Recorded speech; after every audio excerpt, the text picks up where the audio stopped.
Some people say you were always so mature for your age. But what if that maturity was never really a gift? What if it was a survival strategy? It was a quiet adaptation your mind built. This occurred because someone in your childhood handed you a weight that was never meant for you to carry. Psychology calls this parent. This occurs when a child is pushed into a role that belongs to an adult.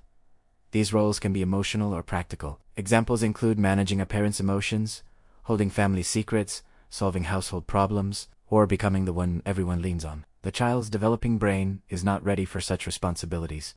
Dr. Ivan Bushmanyanagi first named this dynamic. He described it as a fundamental reversal of roles. This silently reshapes the entire emotional architecture of a child's mind.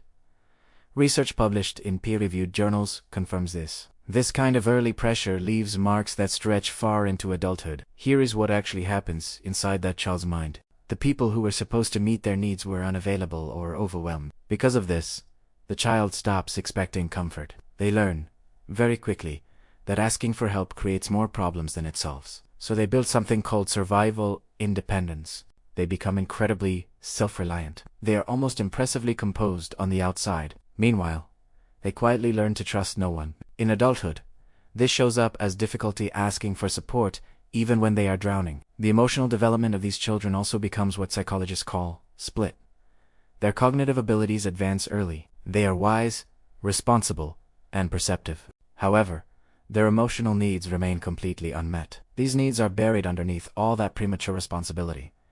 This creates a deeply confusing internal experience. A person can appear completely put together. Simultaneously, they feel lost, empty, and unsure of who they actually are. This is their identity outside of being useful to others. And this is where it gets even deeper. For children who grew up this way, rest becomes dangerous. When you spent your childhood on high alert, you were always watching for the next crisis. You were always anticipating someone else's emotional needs. Your nervous system literally rewires itself around chronic stress. Stillness begins to feel like the calm before something breaks.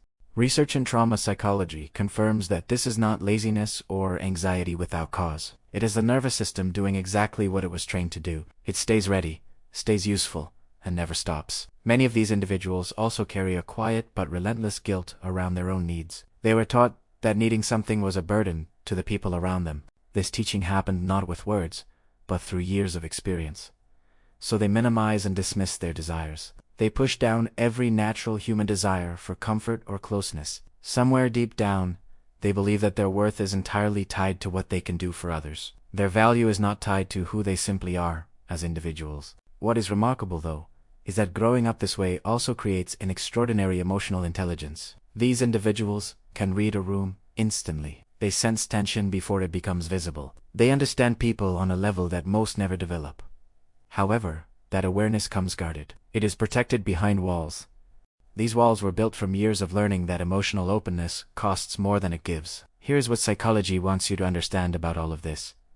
You are not broken. Your nervous system adapted brilliantly to a childhood that asked far too much of you. The version of you that survived all of that deserves rest, softness, and the kind of safety you were never given. Healing begins the moment you recognize that it is not weakness to have needs. It is the most human thing in the world.